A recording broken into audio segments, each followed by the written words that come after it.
नमस्कार, आप सभी का स्वागत है जॉस हिंदी में। मैं हूं गीत उदय सैनी और आप देख रहे हैं स्ट्रेट टॉक। बात जम्मू कश्मीर की होगी आज, जहां विशेष दर्जा खत्म किए जाने के बाद कुख्यात आईएसआई की बौखलाहट, अफगानिस्तान पर तालिबान के कब्जे और घाटी में आतंक के नए चेहरे द रेजिस्टेंस फोर्स के उभार के बीच जम्मू कश्मीर में टेररिज्म का एक खतरनाक ट्रेंड चल रहा है। और ये जो ट्रेंड है, ये है टारगेटेड किलिंग का। निशाने पर सिविलियंस हैं, उनमें भी बाहरी या फिर कश्मीरी पंडित। कुछ कुछ वैसा ही ट्रेंड जब 90 के दशक में सूबे में पाकिस्तान प्रायोजित आतंकवाद की विश्व बेल पैदा हुई थी और चुन चुन कर कश्मीरी पंडितों की हत्याओं का दौर शुरू हो गया था। श्रीनगर के जाने माने कश्मीरी पंडित माखनलाल बिंद्रू की कायराना हत्या का मामला अभी ठंडा भी नहीं हुआ था कि आज एक बार फिर से श्रीनगर में ही स्कूल के अंदर 2 शिक्षकों की गोली मारकर हत्या कर दी, जिनमें से एक टीचर तो एक स्कूल की प्रिंसिपल थी। पिछले एक हफ्ते में आतंकियों ने 7 आम नागरिकों की हत्या कर दी है। दरअसल 5 अगस्त 2019 को जम्मू कश्मीर का स्पेशल स्टेटस खत्म किए जाने के बाद सुरक्षा बलों पर आतंकी हमले की घटनाओं में तो कमी आई है, लेकिन सिविलियंस पर आतंकी हमले लगातार बढ़े हैं। गैर कश्मीरी मजदूरों की हत्या से शुरू हुआ ये सिलसिला बीजेपी नेताओं, सरपंचों से होते हुए अब कश्मीरी पंडितों के टारगेटेड किलिंग तक पहुंच चुका है। अफगानिस्तान की सत्ता पर तालिबान के काबिज होने के बाद क्या जम्मू कश्मीर में आतंकियों का दुस्साहस बढ़ा है, ये सवाल। 2 साल पहले आर्टिकल 370 के तहत जम्मू कश्मीर के स्पेशल स्टेटस के खत्म किए जाने के बाद से ही पाकिस्तान की जो बौखलाहट है वो हमें नजर आती है, क्योंकि अपने मंच से लेकर इंटरनेशनल मंचों तक भी लगातार एक ही राग अलापना, वो भी कश्मीर का। अब ये जो उसकी बौखलाहट है, उसकी बड़ी वजह यह भी है कि 5 अगस्त 2019 के बाद घाटी में सुरक्षा बलों पर आतंकी हमलों की कमी तो आई, लेकिन सुरक्षा बलों के लिए आज नई चुनौतियां बन चुकी हैं। इन 2 हमलों के बाद पाकिस्तान का कश्मीर राग अलापना और घाटी में शांति स्थापित करने की बात करने के साथ ही कश्मीर में आतंकियों की घुसपैठ की ये जो खबरें आई हैं, ये साफ इशारा करती हैं कि घाटी में आतंकी किसी बड़ी घटना को अंजाम देने की फिराक में हैं। लेकिन ऐसे में जो दावा ये भी किया जाता रहा है कि अब शांति है घाटी में, क्या वो दावा भी अब खोखला साबित नजर आता है? आज का स्ट्रेट टॉक होगा इसी पर। आइए करते हैं शुरुआत। फिर लौटे हैं कायर आतंकी और निशाने पर है आम आदमी। कश्मीरी पंडितों की घाटी में वापसी के प्रयासों और उनकी संपत्तियों से कब्जे हटाने की कवायद के बीच पाकिस्तान की ओर से फिर से 1990 जैसे हालात पैदा करने की लगातार साजिशें चल रही हैं। घाटी में पिछले 3 दिनों के अंदर 5 नागरिकों की आतंकियों द्वारा हत्या की गई और इससे पहले कश्मीर में आतंकियों ने 5 अक्टूबर को 3 अलग अलग जगहों पर 3 व्यक्तियों को मौत के घाट उतार दिया। इन हमलों में 3 नागरिकों की मौत हो गई थी और वहीं गुरुवार को सफाक दल इलाके में government boys higher secondary school के अंदर घुसकर आतंकियों ने 2 शिक्षकों पर गोलियां बरसा दी, जिसमें दोनों शिक्षक की मौके पर ही मौत हो गई। कश्मीरी पंडितों को निशाना बनाकर उन पर हमला करने के साथ अब उनके मंदिरों को जलाने की भी कोशिशों को इसी से जोड़कर देखा जा रहा है। हमने देखा है कि 90 के दशक में भी इसी तरह के हालात पैदा हुए, जिसके बाद कश्मीरी पंडितों को घाटी छोड़ने के लिए मजबूर होना पड़ गया था। माना जाता है कि पाकिस्तान और उसकी खुफिया एजेंसी आईएसआई को ये रास नहीं आ रहा है कि सरकार ने कश्मीरी पंडितों की संपत्तियों से कब्जा हटाने का अभियान शुरू किया है और उनकी चिंता है कि यदि ये अभियान सफल रह गया तो फिर घाटी पंडितों से आबाद हो जाएगी। और इसी के मद्देनजर पाकिस्तान में बैठे आतंकी संगठन लश्कर-ए-तैयबा, जैश-ए-मोहम्मद और द रेजिस्टेंस फ्रंट को इस समाज को निशाना बनाने की जिम्मेदारी सौंप दी गई। इस पूरी साजिश की तरफ हम देखते हैं तो इनमें खौफ का एक वातावरण बनाने की लगातार कोशिश की गई है, जिसका कहें जिसकी जो बात है वो खुद जम्मू कश्मीर के डीजी ने भी कही, डीजी दिलबाग सिंह ने भी कही। अब पाकिस्तान के सीज फायर के बीच कश्मीर में आतंकियों ने नया गेम शुरू किया है और इसे पिस्टल किलिंग भी कहा जा रहा है। और हम देख रहे हैं कि पिछले 3 दिनों में इंस्पेक्टर परवेज अहमद, केमिस्ट मक्खनलाल बिंद्रू, एक स्कूल के सिख प्रिंसिपल सुपेंद्र कौर और एक कश्मीरी पंडित शिक्षक की हत्याओं में आतंकियों ने पिस्टल का ही इस्तेमाल किया। और पिछले दिनों 6 नागरिकों को भी पिस्टल से ही गोली मारे जाने के कारण उनकी मौत हुई। सवाल है कि क्या आम नागरिकों को मारने के लिए 1 या 2 आतंकी भेजे जा रहे हैं? मकसद इनका क्या है? ये पिस्टल किलिंग का, ये जो टारगेट किलिंग का, ये जो ट्रेंड इनका शुरू हुआ है, इन सब का मकसद क्या सिर्फ यही है कि अब तक 370 के बाद सरकार की ओर से भी, भारत की ओर से भी लगातार कश्मीर घाटी में, जम्मू कश्मीर में जो शांति स्थापित करने की बातें कही जा रही थी, उन दावों को, उन बातों को ये आतंकी गलत साबित करना चाहते हैं। आज के सवाल हमारे कौन से हैं, आइए उन पर नजर डाल लेते हैं। आज के इस विषय से जुड़े हुए सवालों पर नजर डालेंगे, उसके बाद चर्चा को आगे बढ़ाएंगे, जानेंगे पूरे विस्तार से इन घटनाओं को और उसके बाद एक निष्कर्ष तक पहुंचेंगे। चाहेंगे कि आप भी चर्चा में शामिल हों और हमें कॉल कर इन सवालों पर अपनी राय जरूर साझा करें। सवाल ये कि धारा 370 तो हट गई, लेकिन नहीं हटा तो कश्मीर से आतंकवाद। इस पर आपके विचार क्या है? आप हमारे साथ अपनी बात जरूर शेयर कीजिएगा। कश्मीर घाटी में जो बदलाव लगातार हो रहे हैं, अब भी बदलाव हो रहे हैं, क्या माना जाए कि उन सभी को ही प्रभावित करने के लिए आम नागरिकों को ये आतंकी अब निशाना बना रहे हैं? मकसद इनका क्या है? अपने विचार हमारे साथ जरूर साझा कीजिएगा। आप अपने विचार हमारे साथ साझा इस सवाल पर भी करिए कि कश्मीरी पंडितों और सिखों को निशाना बनाना आतंकियों की नई साजिश का हिस्सा अगर है तो ये हिस्सा किस तरीके से बना है? ये हत्याएं जम्मू कश्मीर में सामान्य स्थिति के झूठे दावे का क्या कहें कि एक जवाब है? अपनी बात हमारे साथ जरूर साझा करें। इन तमाम सवालों पर आपके कॉल का इंतजार रहेगा और उम्मीद है कि आप आज के इस विषय पर जिस पर हम बात कर रहे हैं, इन लौटते हुए कायर आतंकियों के बारे में और आम नागरिकों को जिस तरीके से निशाना बनाया जा रहा है, इस पर अपनी बात हमारे साथ जरूर साझा करें।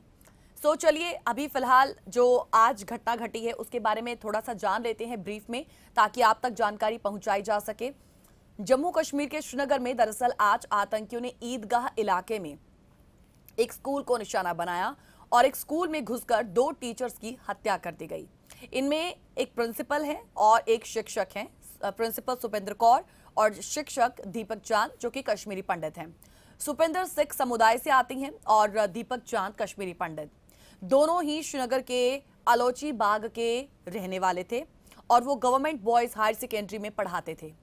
बताया जाता है कि जिस वक्त आतंकी स्कूल में घुसे, ये दोनों ही टीचर स्कूल के बाहरी कैंपस में बैठे हुए थे और आतंकियों ने पहले उनके आईडी कार्ड चेक किए और इसके बाद गोली उन्हें मार दी। दोनों पर अंधाधुंध गोलियां बरसाई गई थी और दोनों टीचर्स को शेर कश्मीर इंस्टीट्यूट मेडिकल साइंस भेजा गया और वहां पहुंचने से पहले ही उन्होंने दम तोड़ दिया। हॉस्पिटल के एक सीनियर डॉक्टर ने बताया कि दोनों को कई गोलियां लगी हैं और घटना के बाद सुरक्षा बलों ने आतंकियों की तलाशी अभियान शुरू कर दी। घाटी में नागरिकों की हत्या करने की ये जो पिछले 5 दिनों में 7वीं घटना बताई जाती है और इनमें से 6 सिर्फ और सिर्फ श्रीनगर में हुई हैं, जबकि 1 कश्मीर घाटी में। अब इस साल अब तक पूरे के पूरे कश्मीर में आतंकी हमलों में 25 आम लोग मारे गए हैं। हम 1 साल की बात कर रहे हैं और इनमें से श्रीनगर में 10, बल्कि पुलवामा में 4, अनंतनाग में भी 4, कुलगाम में 3, बारामूला में 2, बडगाम में 1 और बांदीपुरा में 1 शामिल है। हालिया हत्याओं की जब हम बात करते हैं, इन हत्याओं ने पूरे कश्मीर में दहशत पैदा कर दी है और इस हमले के बाद पूरे के पूरे कश्मीर में सुरक्षा को कड़ी कर दी गई है। जहां तक बात जम्मू कश्मीर के डीजीपी दिलबाग सिंह की है, वो बताते हैं कि ये स्थानीय मुस्लिमों को बदनाम करने की एक साजिश है। कश्मीर के सांप्रदायिक सौहार्द को खत्म करने की साजिश के तहत निहत्थे नागरिकों को मारा जा रहा है और इससे आतंकियों की निराशा और क्रूरता साफ झलकती है। आतंकी कश्मीर में अमन जैन भाईचारे को खत्म करना चाहते हैं, लेकिन हम उनके मंसूबे कामयाब नहीं होने देंगे। जम्मू कश्मीर के डीजीपी कहते हैं कि हमें पिछली घटनाओं को लेकर कुछ सुराग तो मिले और हम इस नए केस की भी अब जांच करेंगे। आइए सुनते हैं इस ताजा हालिया घटना को लेकर जम्मू कश्मीर के डीजीपी का क्या कहना रहा। सिविलियन को टारगेट करने के जो इंसिडेंट्स पिछले कुछ रोज से जो हुए हैं, ये अपने आप में दरिंदगी, वहशत और दहशत का एक मेल है, जिसमें बिल्कुल बेगुनाह जो लोग हैं, जो समाज की सेवा में लगे हैं, जिनका किसी से कोई लेना देना नहीं है, उनको टारगेट किया जा रहा है।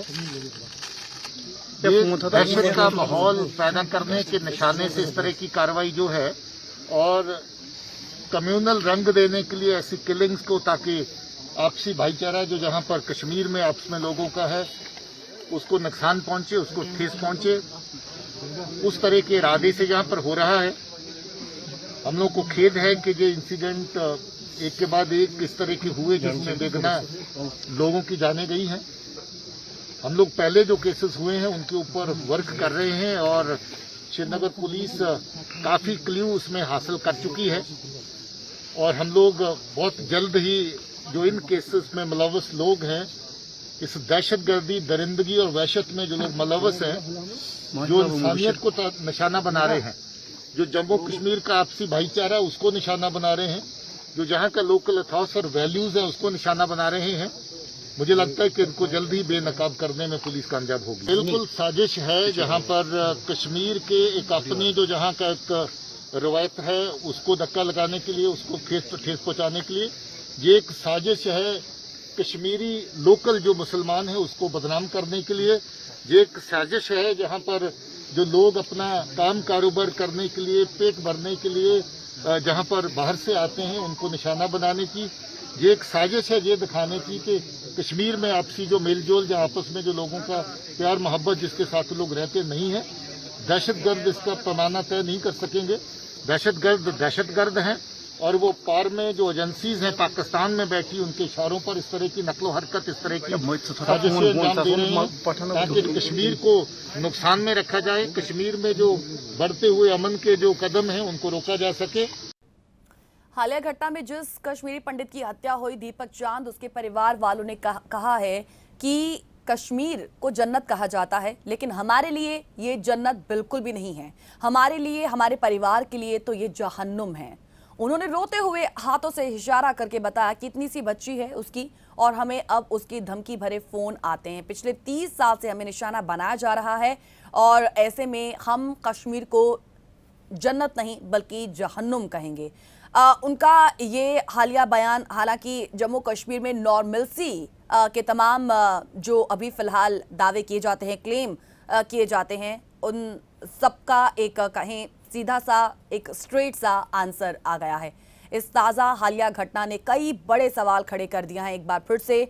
ऐसे में 370 तो हट गई, लेकिन आतंकवाद जो है वो अभी तक हटा नहीं है। आपके विचार हम जरूर सुनना चाहेंगे, so do call us and be a part of this show. फिलहाल एक छोटे से ब्रेक के लिए रुक रहे हैं, जल्द लौटेंगे स्ट्रेट टॉक में।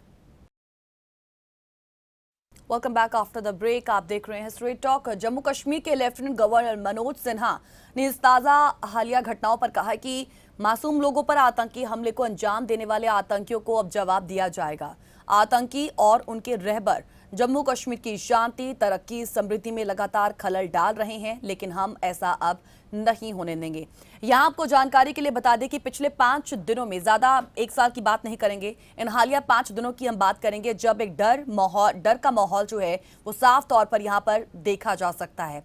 सिर्फ 5 दिनों में आतंकियों ने 7 आम नागरिकों के, सिविलियंस को मारा है। अगर हम बीते मंगलवार की बात करें, 3 नागरिकों की जान गई, और उसमें भी 2 वारदातें होती हैं। पहली वारदात आतंकियों ने करीब 7:30 बजे एक इकबाल पार्क क्षेत्र में श्रीनगर के प्रसिद्ध फार्मासिस्ट माखनलाल बिंद्रू, जो काफी वर्षों से वहां पर रह रहे थे, 68 साल उनकी उम्र है। हालांकि उनके परिवार में भी आतंकी द्वारा ही किसी की डेथ हो गई थी। आतंकियों ने उनके परिवार में से किसी एक सदस्य को मारा था, लेकिन उसके बावजूद भी विदाउट हालांकि परिवार में किसी एक की डेथ हो जाए आतंकियों द्वारा, तो एक खौफ जो है वो अपने आप खुद ब खुद आ जाता है। और जाहिर सी बात है, अगर ये किसी भी परिवार के साथ हो तो वो उस जगह को छोड़ना ही पसंद करेगा। और कश्मीरी पंडितों का तो इतिहास आप खुद जानते हैं कि जम्मू कश्मीर में किस तरीके का रहा है। लेकिन उसके बावजूद भी माखनलाल बिंद्रू अपने परिवार के साथ काफी वक्त से यहाँ पर रह रहे हैं। उनकी जो फार्मेसी की दुकान थी, शॉप थी जो उनकी, वो काफी प्रसिद्ध रही है। सो आतंकियों ने उन्हें मेडिकल स्टोर में घुसकर गोली मारी है। बुधवार को उनकी बेटी डॉक्टर श्रद्धा बिंद्रू, जिन्होंने आतंकियों को बहस करने की चुनौती दे डाली। दूसरी वारदात मंगलवार को ही 8:30 बजे आतंकियों ने लाल बाजार इलाके में वीरेंद्र पासवान की हत्या कर दी, जो अगेन सिविलियन और वो पानीपुरी के कारोबार करते थे। बिहार के भागलपुर के रहने वाले थे वो। और तीसरी वारदात होती है, आखिरी तीसरी वारदात, मंगलवार को ही 8:45 पर आतंकियों ने बांदीपुरा के शाहगुंड इलाके में एक आम नागरिक की हत्या कर दी। तो शनिवार को 2 लोगों की हत्या कर दी गई। ये हमने मंगलवार की बात की थी, शनिवार को भी 2 लोगों की हत्या की गई। इसमें भी 2 वारदातें सामने आई। पहली वारदात जो कारा नगर इलाके में हुई और यहां पर भी आतंकियों ने स्थानीय नागरिक अब्दुल रहमान गुरु को गोली मार दी और वो श्रीनगर के चट्टाबल के गालवाटिंग इलाके के रहने वाले थे। और दूसरी वारदात होती है श्रीनगर के एसडी कॉलोनी बटमालू में, जहां पर आतंकियों ने एक फिर से आम नागरिक को गोली मार दी और उन्होंने अस्पताल में दम तोड़ दिया। यहां आपको बताना चाहेंगे कि इससे पहले मंगलवार को हुई घटना के बाद जम्मू कश्मीर में जो माहौल है वो काफी ज्यादा गर्मा गया और इसके बाद पता चलता है कि इस हमले की जिम्मेदारी द रेजिस्टेंस फ्रंट नाम के आतंकी संगठन ने ली। इस आतंकी संगठन के बारे में इससे पहले हम आपको जानकारी दें, लेकिन उससे पहले हमने जिस फार्मासिस्ट का जिक्र किया बिंद्रू जी का, उनकी बेटी जिन्होंने आतंकियों को चुनौती दी है अपने पिता के जाने के बाद, किस तरीके से उन्होंने एक शेरनी की तरह जो है दहाड़ लगाई। आइए सुनते हैं उनकी बेटी डॉक्टर श्रद्धा बिंद्रू को। have a single tear in my eyes. Why? Because he's a fighter. He'll die like a fighter. He always said, I'll die with my shoes on.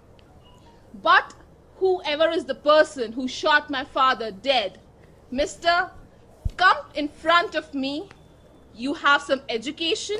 My father gave me education. And the politicians gave you guns and the stones. You want to fight with guns and the stones? That is all cowardness. All the politicians are using you.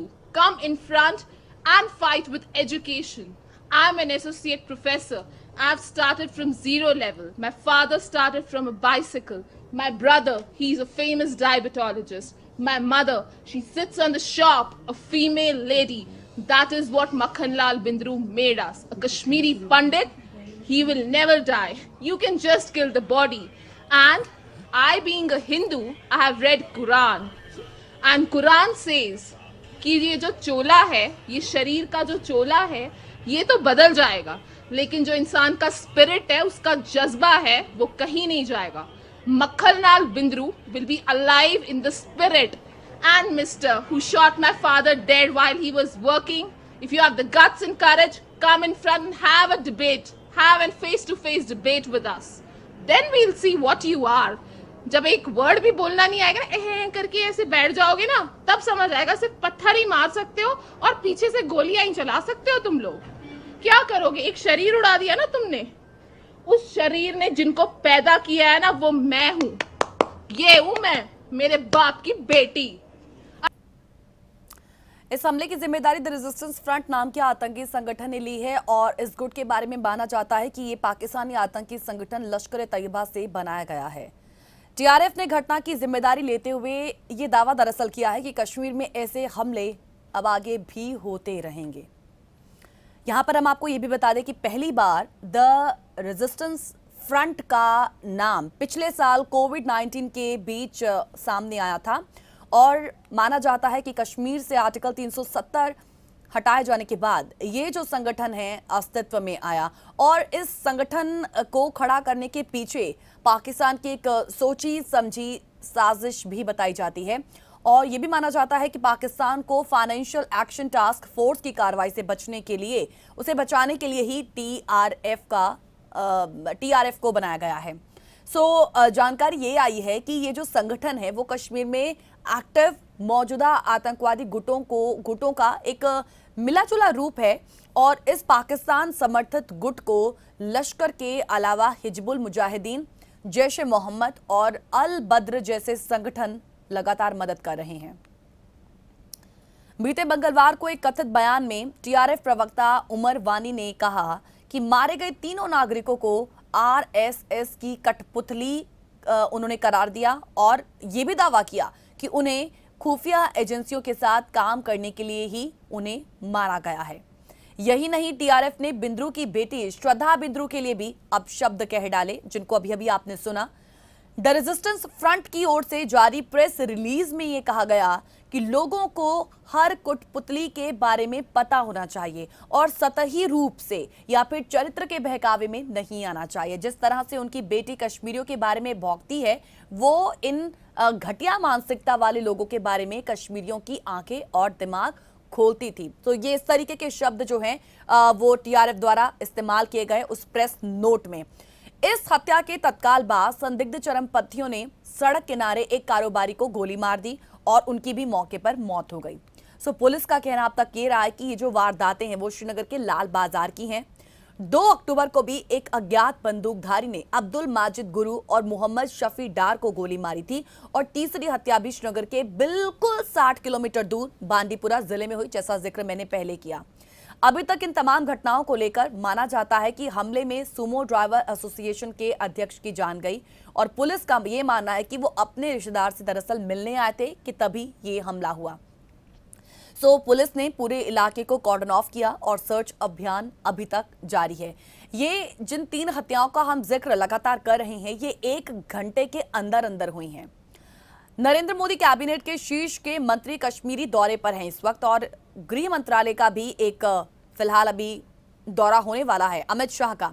और इस दौरे में सुरक्षा की जो तमाम स्थितियां हैं उनकी समीक्षा की जाएगी। जम्मू कश्मीर की सभी बड़ी पार्टियों ने इन हत्याओं की तो भर्त्सना की है, जैसा कि उम्मीद थी ही।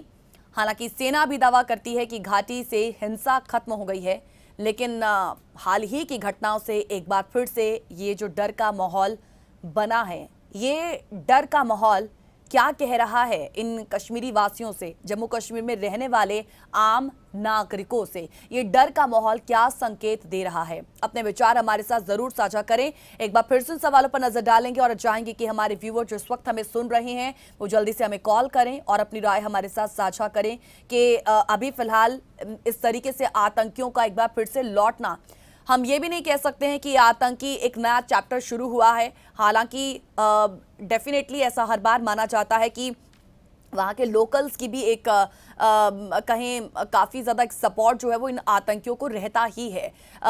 लेकिन जिनकी आड़ में ये जो आतंकी है वो छिपे रहते हैं, कभी एक्टिव हो जाते हैं तो कभी फिर से चुप हो जाते हैं जब सेना की बड़ी कार्रवाइयाँ वहाँ पर ऑपरेशंस शुरू हो जाते हैं। सो ऐसे में एक बार फिर से ये जो कार्य आतंकी जिस तरीके से लौटे और जिस तरीके से इन घटनाओं को उन्होंने अंजाम दिया है, निशाने पर उनके लगातार आम आदमी हैं, इसके क्या मायने निकाले जाएं। और लगातार अब जिस तरीके से टीआरएफ जिन्होंने इन ताज़ा घटनाओं की भी हालांकि जिम्मेदारी ली है, उनका मानना है कि ऐसी जो घटनाएं हैं वो एक बार नहीं बल्कि अब बार बार होती रहेंगी। डेफिनेटली आज सेना के लिए फिर से एक बड़ी चुनौती जो है वो बन चुकी है। लेकिन 370 के एब्रोगेशन के बाद सरकार का भी ये लगातार क्लेम करना कि जम्मू कश्मीर में नॉर्मलसी है। हालांकि उसको लेकर पीडीपी अध्यक्षा, पीडीपी की चीफ महबूबा मुफ्ती भी लगातार सरकार पर इस बात को जो है, इस बात पर उनके सवाल जो है वो उठ खड़े होते हैं कि जिस नॉर्मलसी का क्लेम सरकार करती है वो एकदम झूठे दावे हैं। ग्राउंड लेवल पर स्थिति को आकर देखिए तो बात आपको कुछ और ही नजर आएगी, तस्वीर आपको जो है वो कुछ और ही नजर आएगी। आइए सवालों पर एक बार फिर से नजर डालेंगे और चाहेंगे कि हमारे व्यूअर्स इस पर अपनी राय जरूर साझा करें। धारा 370 तो हट गई, लेकिन नहीं हटा तो कश्मीर से आतंकवाद, इस पर अपने विचार साझा करें। सवाल हमारा यह भी है कि कश्मीर घाटी में ये जो तमाम बदलाव हो रहे हैं, क्या इन सबको प्रभावित करने के लिए ही नागरिकों को निशाना बनाया जा रहा है? ये जो हत्याएं हैं वो जम्मू कश्मीर में सामान्य स्थिति का जो एक क्लेम सरकार करती है, क्या कहा जाए कि क्लेम जो है वो एकदम झूठा साबित हुआ और ताज़ा घटनाओं ने सरकार को एक तरीके से जवाब दिया है। अब सरकार जो है वो इन ताज़ा घटनाओं पर जो सवाल उठ खड़े हुए हैं उनका जवाब किस तरीके से देगी, ये तो खैर बात की बात है, लेकिन अपने व्यूज हमारे साथ जरूर साझा करें। एक और छोटे से ब्रेक के लिए रुक रहे हैं, जल्द लौटेंगे स्ट्रेट टॉक में। Welcome back after the break. Straight talk में एक बार फिर से आप सभी का स्वागत है। पाकिस्तान के सीज फायर के बीच कश्मीर में आतंकियों ने नया गेम ये जो शुरू किया है, इसे लगातार पिस्टल किलिंग कहा जा रहा है। सवाल ये बना हुआ है कि पुलिस की पकड़ में आखिर नया गेम शुरू करने वाले आतंकी पाकिस्तान के नया गेम शुरू करने वाले ये जो आतंकी हैं, पुलिस की पकड़ में क्यों नहीं आ रहे हैं। जिस पिस्टल किलिंग की बात हम कर रहे हैं, इससे पहले हम इन ताज़ा घटनाओं का जब जिक्र करते हैं, इसमें जो इस्तेमाल किए गए हथियार हैं उनमें दरअसल पिस्टल ही इस्तेमाल की गई है। हाल ही की घटनाओं में इंस्पेक्टर परवेज अहमद, केमिस्ट मक्खनलाल भिंडरू और एक स्कूल के सिख प्रिंसिपल सुपेंद्र कौर, एक कश्मीरी पंडित शिक्षक की हत्याओं में आतंकियों ने इसी हथियार का इस्तेमाल किया है। अब पिछले दिनों 6 नागरिकों को पिस्टल से गोली मारे जाने के कारण इनकी ये जो हत्या हुई है। सवाल है कि क्या आम नागरिकों को मारने के लिए 1 या 2 आतंकी ही भेजे जा रहे हैं। अब पिस्टल किलिंग के दरअसल कई मकसद होते हैं, जैसा कि यहां पर अब माना जाता है पाकिस्तान समर्थित आतंकी संगठनों के बीच से घाटी में जो एक नई तंजीमें खड़ी की जा रही हैं। आतंकियों के पास बड़े से बड़े हथियार जैसे कि AK-47 और उसके कारतूस का माना जाता है कि अभाव हो गया है। सीमा पार से आने वाले आतंकी LOC पर ही मारे जा रहे हैं। ऐसे में अब पड़ोसी मुल्क की तरफ से भी ड्रोन के जरिए पिस्टल ही भेजे जाने लगे हैं। घाटी में पहले से मौजूद ओवरग्राउंड और अंडरग्राउंड वर्कर्स जो हैं, वो पिस्टल से ही नागरिकों को मार रहे हैं।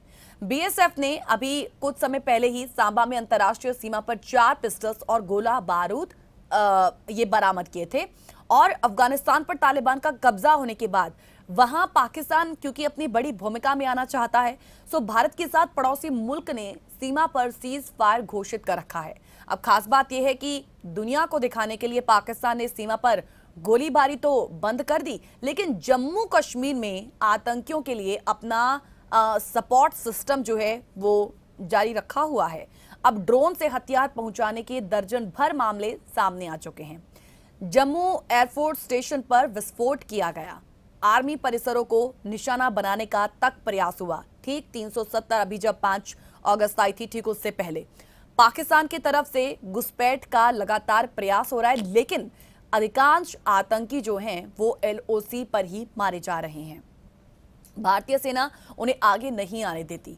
पाकिस्तान ने अब घाटी में नया गेम शुरू किया है और उसने अपने सभी अंडरग्राउंड ओवरग्राउंड वर्कर्स एक्टिव कर दी हैं और इन्हें पड़ोसी मुल्क की तरफ से हर तरह की सहायता भी लगातार मिल रही है। अब ओवरग्राउंड वर्कर और अंडरग्राउंड वर्कर का लोकल पुलिस के पास रिकॉर्ड तो होता नहीं, और अगर ये पकड़े भी जाते हैं तो उसके पीछे इंटेलिजेंस इनपुट होता है और इन्हीं की मदद से ही घाटी में पिस्टल किलिंग लगातार हो रही है। बड़े आतंकी संगठनों के पास अप्रशिक्षित लड़ाके बचे नहीं हैं और असला भी खत्म होने की कगार पर है। सो ऐसे में आतंकी संगठनों की छोटी जो तंजीमें हैं, जैसे कि TRF जिन्होंने हाल ही की घटनाओं की जिम्मेदारी ली है, द रेजिस्टेंस फ्रंट, उसको सामने लाया जा रहा है। सरकार ने कश्मीरी पंडितों की संपत्तियों से कब्जे हटाने का अभियान शुरू किया हुआ है और पाकिस्तान की खुफिया एजेंसी ISI इसे मुस्लिमों के खिलाफ एक मुहिम बताती आई है और अब भी बता रही है। द रेजिस्टेंस फ्रंट के साथ पाकिस्तान के दूसरे आतंकी संगठन यानी कि LET और जैश-ए-मोहम्मद, ये सभी मौजूद हैं और पाकिस्तान का मकसद है कि घाटी में अब रैंडम किलिंग कराई जाए। कौन कहां कब किसे मारेगा पता नहीं चलता और अभी तक तो सुरक्षा बलों पर हमले की खबरें सामने आती थी, लेकिन पिछले कुछ घंटों में 48 घंटे से ज्यादा का समय बीत चुका है, इनमें निर्दोष लोगों की जानें ली गई हैं।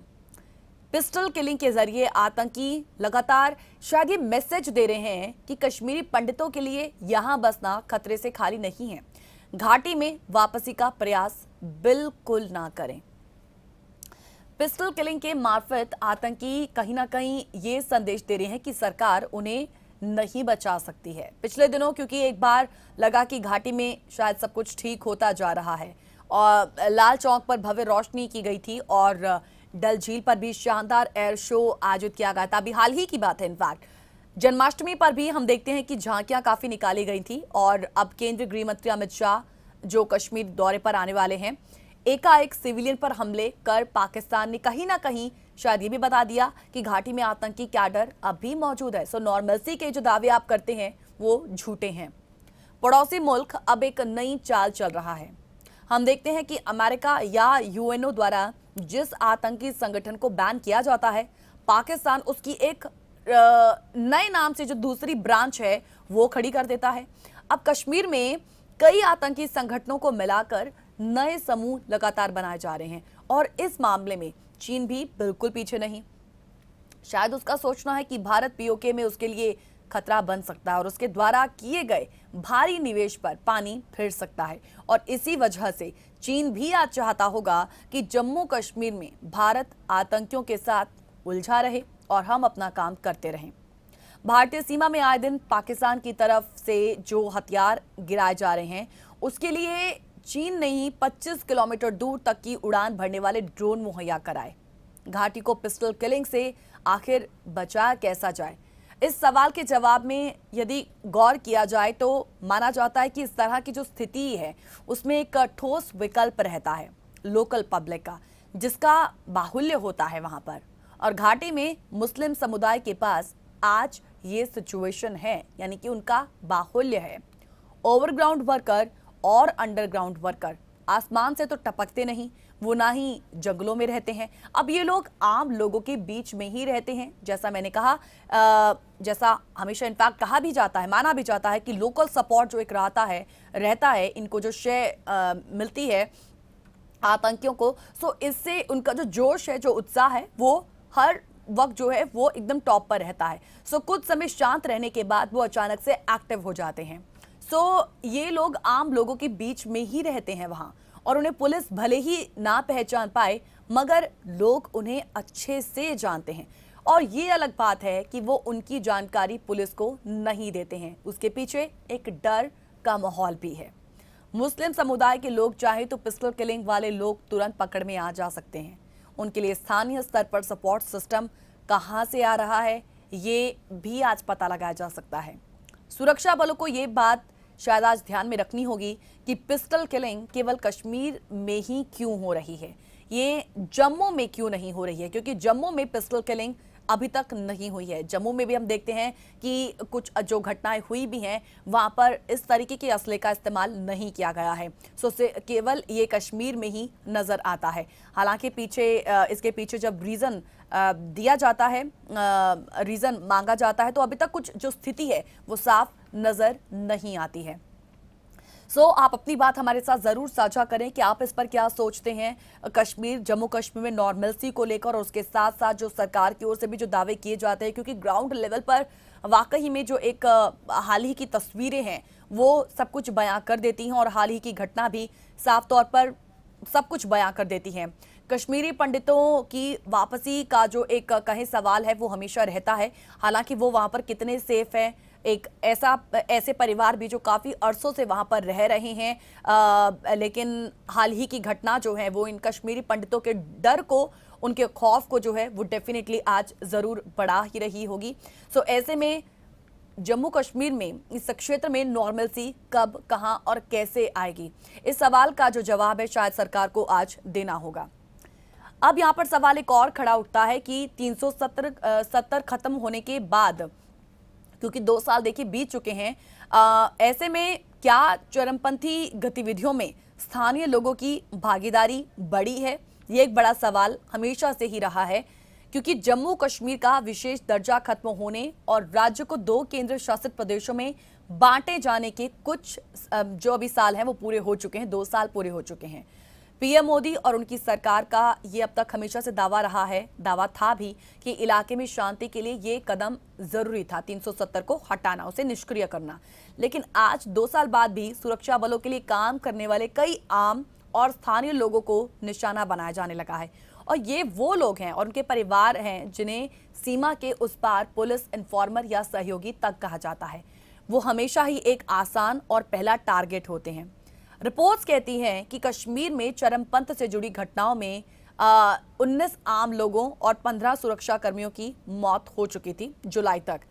केंद्रीय गृह मंत्रालय की 2019 से 20 की जब हम सालाना रिपोर्ट देखते हैं तो उसमें ये बात सामने आती है कि 1990 में कश्मीर में चरमपंथ की शुरुआत के बाद से ही दिसंबर 2019 तक 14,054 नागरिकों और 5,294 सुरक्षा कर्मियों की मौत हुई।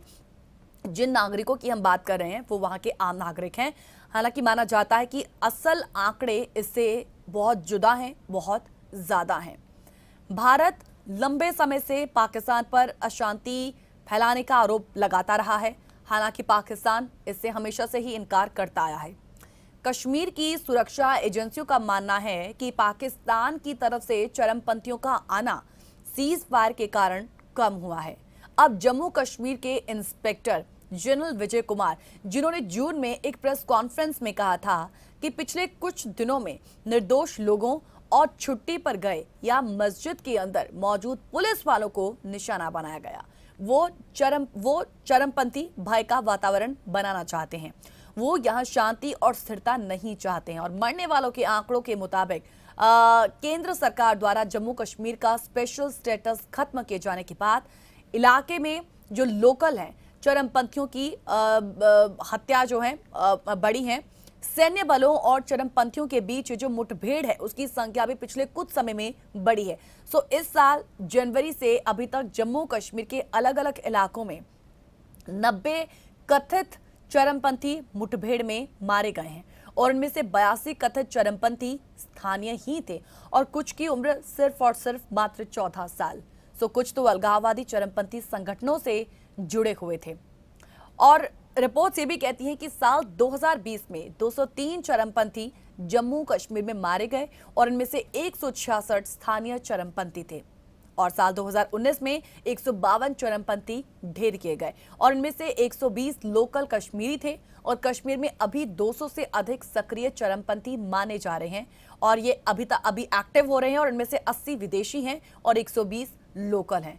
सो माना यह जाता है कि इस साल जनवरी से जुलाई के बीच करीब 76 कश्मीरियों ने हथियार उठाए हैं और ये संख्या और आगे बढ़ सकती है। डेफिनेटली इससे घाटी में एक असुरक्षा का जो माहौल है वो अब फिर से बनना शुरू हो चुका है और चिंताएं बढ़ चुकी हैं सरकार की। साथ ही साथ सुरक्षा बलों की चुनौतियां भी अब कुछ कम नहीं रह गई।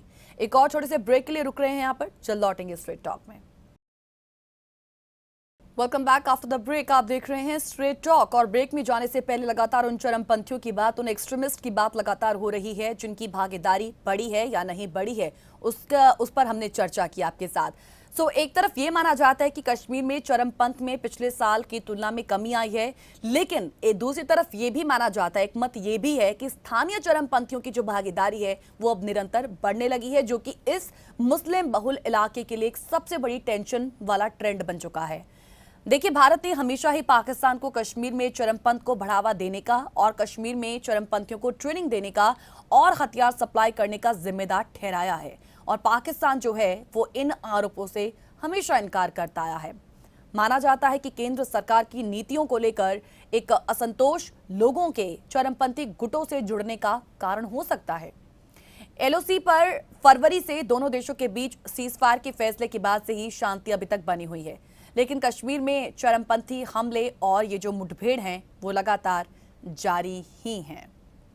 जम्मू कश्मीर के हालातों को समझने वाले जो जानकार हैं उनका आज मानना है कि 70 मंत्रियों और गृह मंत्री अमित शाह के दौरे से पहले ये जो घटनाएं आज निरंतर हो रही हैं, ऐसी घटनाओं का बढ़ना एक तरह से केंद्र सरकार को चुनौती देने के समान है, क्योंकि केंद्र सरकार का ये कहना है, ये मानना है कि वो विकास के रास्ते जम्मू कश्मीर में शांति और अमन चैन की बहाली की कोशिशें कर रही है और कश्मीरी पंडितों की वापसी के लिए उन्हें सुरक्षा देने के वायदे भी कर रही है। जानकार ये भी मानते हैं कि कहीं ना कहीं जम्मू कश्मीर में विधानसभा चुनावों में हो रही देरी से भी आतंकियों के जो हौसले हैं वो अब बुलंद होने लगे हैं।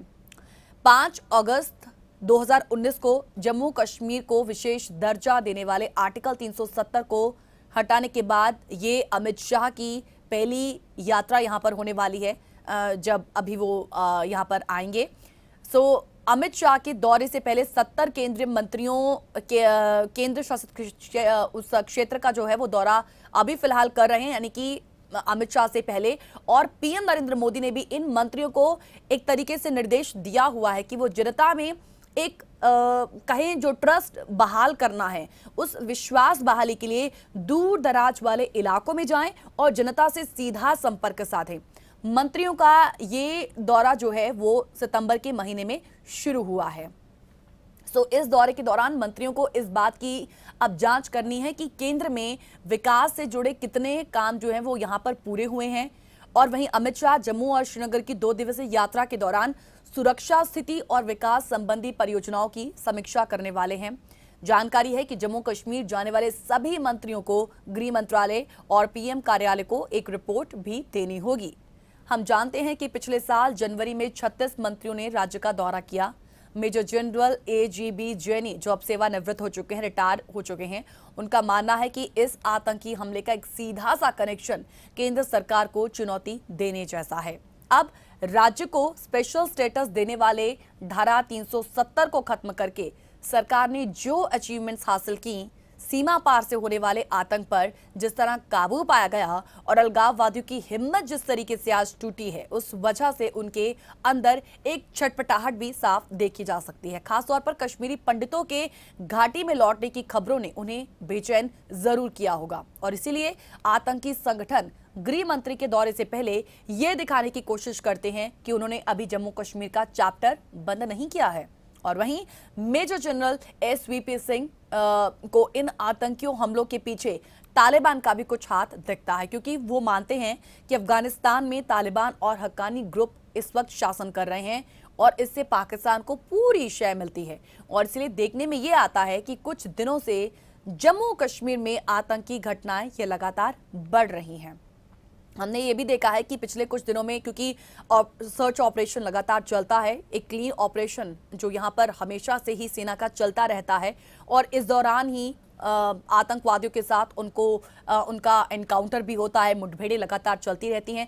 एक बड़ी सफलता जो है वो अभी फिलहाल सेना के हाथ में लगी जब एक जिंदा आतंकी को पकड़ा भी गया है। इससे भी कई इनपुट्स मिले हैं। बताया जाता है कि 6 आतंकी और जो पकड़े गए हैं, इन सब बातों को जोड़कर देखकर ऐसा लगता है कि इन आतंकियों का तालिबान से एक तालमेल चल रहा है, क्योंकि जिस तरीके के खुलासे इन लोगों की ओर से किए गए हैं। इन हमलों में पाकिस्तान का जैश-ए-मोहम्मद और लश्कर तैयबा भी शामिल है। बताया जाता है कि इस साल कश्मीर घाटी में 75 आतंकी घटनाएं हो चुकी हैं, जिनमें से 15 और 16 श्रीनगर में ही हुई और आतंकी जानबूझकर श्रीनगर को टारगेट कर रहे हैं, क्योंकि आतंकियों में शिक्षित युवा भी शामिल हैं और वो इस तरह की घटनाओं को अंजाम देकर समाज को आज डराने की कोशिश कर रहे हैं। और अभी फिलहाल जो घटनाएं हुई हैं उसमें गैर मुस्लिमों को लक्ष्य बनाया गया है और वो ऐसा जानबूझकर कर रहे हैं। सुरक्षा एजेंसियों को आज ये बेहद गंभीरता से बात लेनी होगी। एसवीपी सिंह ये भी आज मानते हैं कि कश्मीरी पंडितों को घाटी में फिर से बसाने और नया कश्मीर बनाने की केंद्र सरकार की कोशिश के कारण भी आतंकी इस तरह की प्रतिक्रियाएं दे रहे हैं। अब 2014 में जब से भाजपा की सरकार आई, तब से कश्मीरी पंडितों को ये उम्मीद थी कि अब वो घर वापसी कर सकते हैं।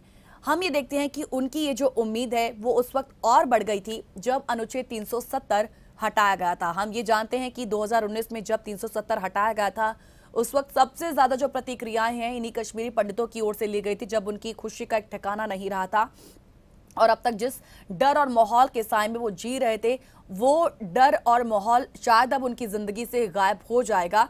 ये एक तरीके की बड़ी उम्मीद उनके अंदर बस चुकी थी। सरकार उन्हें बसाने की कोशिशें अब भी कर रही है, ऐसा नहीं है कि कोशिशें नहीं हो रही हैं, लेकिन दूसरी तरफ ये जो आतंकी जो यहीं पर छिपे हुए हैं, ये चरमपंथी गुट जो यहाँ पर छिपे रहते हैं, एक्टिव होते हैं किसी भी पल, वो आज नहीं चाहते हैं कि वो दोबारा इस घाटी में बसें। वहीं वो कश्मीर में होने वाले विकास परियोजनाओं को देखकर भी एक तरीके से उनकी बौखलाहट साफ नजर आती है कि यदि इससे राज्य में रोजगार बढ़ गया तो आतंकियों को पनाह देने वाले भी कम हो जाएंगे। साथ ही वो परिसीमन की प्रक्रिया को भी बाधित करना चाहते हैं। अब कश्मीर के कई जानकार जो हैं वो मानते हैं कि मंत्रियों के दौरों के साथ जो अभी फिलहाल हो रहा है और उसके बाद अमित शाह का दौरा भी होना है 2 दिवसीय, उन दौरों के साथ साथ इन आतंकी घटनाओं के पीछे कश्मीरी पंडितों और सरकार में एक डर पैदा करना है इन आतंकियों का मेन मकसद है, क्योंकि कोरोना के बाद बड़ी संख्या में कश्मीरी पंडित देश के अलग अलग हिस्सों से अपने घर आए और उन्होंने अपने घर और कई मंदिरों में पूजा पाठ की। जन्माष्टमी में बड़े बड़े हवन हुए। लगभग 3000 कश्मीरी पंडित जो 1990 के दशक में घाटी में उग्रवाद के बाद पलायन कर गए थे, अगस्त के मध्य कश्मीरी के गांदरबल में खीर भवानी मंदिर के वार्षिक उत्सव में भी शामिल हुए। सो माना यह जाता है कि सरकार ने कश्मीरी पंडितों की जमीन पर कब्जा छुड़ाने के लिए एक पोर्टल बनाया हुआ है, जिसका बहुत अच्छा रिस्पांस इस वक्त मिल रहा है। सो जगह जगह हिंदुस्तान के झंडे लहरा रहे हैं इस वक्त, और ये सारे कदम कश्मीरी पंडितों और वहां की आवाम में शांति और सुरक्षा का माहौल पैदा करने के लिए उठाए गए हैं। लेकिन आतंकी ये नहीं चाहते हैं कि कश्मीरी पंडित फिर से घाटी में लौटे, इसीलिए वो 90 के दशक वाले हालात आज पैदा करने की लगातार कोशिशों में हैं और कश्मीरी पंडितों में आतंक पैदा करने के लिए ऐसी घटनाएं जो हैं वो लगातार हो रही हैं। लेकिन साफ तौर पर हम यही कह सकते हैं एट द एंड कि ये जो कायर आतंकी एक बार फिर से लौटे हैं और जिस तरीके से निर्मम हत्याएं जो हैं, पिस्टल किलिंग का ये जो ट्रेंड ये लोग शुरू कर रहे हैं, इनके निशाने पर ये जो आम आदमी आ रहे हैं, डेफिनेटली अब इससे कहें कि जो वहाँ की जो रीजनल पार्टीज हैं, जो अब तक हमेशा से ही सरकार पर यह आरोप लगाती है कि नॉर्मलसी के वादे, यहाँ पर शांति कायम रहने के जो वादे हैं सरकार करती है, लेकिन ऐसा कुछ भी नहीं है। उनको एक बड़ी यहाँ पर शय मिल गई है और साथ ही साथ हम ये भी कहें कि सरकार को भी अब इस पर ताज़ा घटनाओं पर अपना जवाब जो है वो देना ही पड़ जाएगा कि ये जो घटनाएं हैं वो क्यों हो रही हैं ऐसे वक्त में, जब आप लगातार ये कहते हैं कि अब जम्मू कश्मीर में हमारे बड़े फैसले के बाद शांति कायम होने लगी है। दूसरी ओर ऑपरेशन क्लीन इस वक्त सेना का लगातार वहां पर चल रहा है। कहना गलत नहीं होगा, लेकिन अचीवमेंट सेना को यहां पर मिली है। जिंदा आतंकियों को पकड़ना, साथ ही साथ वहां पर आतंकियों को लगातार खदेड़ना, ये एक बड़ी अचीवमेंट उनके हाथ में जरूर आई है। लेकिन इन ताजा घटनाओं के बाद लगातार अब उन्हें इस बात को भी पहचानना होगा, समझना होगा कि वहां पर शह देने वाले आखिर लोग हैं कौन, उनको भी पकड़ना होगा। चुनौतियां उनके लिए भी डेफिनेटली आज बढ़ चुकी हैं। इतना जरूर कहा जा सकता है कि नॉर्मलसी के जो क्लेम्स लगातार सरकार द्वारा किए जाते हैं, डेफिनेटली धारा 370 तो हट चुकी है, लेकिन अगर कुछ नहीं हटा है तो वो है यहां पर आतंकवाद। क्योंकि 370 के खत्म होने के बाद भी लगातार ये दावे लगातार हमेशा से किए ही जाते रहे हैं कि जहां तक बात घाटी में आतंकियों को खदेड़ने की है तो ये कभी भी होगा नहीं, क्योंकि लगातार पाकिस्तान वहां उस साइड से LOC में ये ऐसी इन्फिल्ट्रेशन जो है वो लगातार होती ही रहती हैं और इन इन्फिल्ट्रेशन को सक्सेसफुल बनाने के लिए वहां के लोकल्स का जो एक हाथ है वो सबसे बड़ा रहता है। उनका जो एक भारी सपोर्ट जो है वो उनको रहता है और इन्फिल्ट्रेशन होने के बावजूद वहां पर रहना, उनका खाना पीना और उनका जो जोश है वो इसी वजह से बढ़ जाता है। सो डेफिनेटली एक लोकल सपोर्ट की वजह से हम कह सकते हैं कि आतंकवादियों की जो वहां पर पहुंच है वो अब ज्यादा से ज्यादा फिर से बढ़नी शुरू हो गई है। जैसे कि इनपुट्स लगातार सेना को मिल रहे थे, लेकिन दूसरी ओर इन एक्सट्रीमिस्ट की भी जो एक बड़ी भागीदारी फिलहाल अभी लोकल्स के साथ रह रही है, वो भी यहाँ के आम नागरिकों के लिए चिंता का विषय जरूर बन गई है। और जहां तक बात अंत में यही कहेंगे कि कश्मीरी पंडितों की है, घर वापसी का एक सपना उनका हमेशा से ही रहा है और यहां पर रहना ही उनका एक सबसे बड़ा मकसद रहा है, क्योंकि उनका अपना घर है। लेकिन ताज़ा घटनाओं ने उनकी चिंताओं को फिलहाल बढ़ा दिया है और जैसा जम्मू कश्मीर के DGP का कहना है कि एक डर का माहौल पैदा करने की आतंकवादी लगातार कोशिश कर रहे हैं। कहना गलत नहीं होगा कि ये डर का माहौल पैदा करने में वो कहीं ना कहीं कामयाब जरूर हुए हैं। इसी नोट के साथ लेंगे इजाजत। आज के स्ट्रेट टॉक में इतना ही। जो संदे की बाकी प्रोग्राम के लिए जुड़े रहिए हमारे साथ। नमस्कार।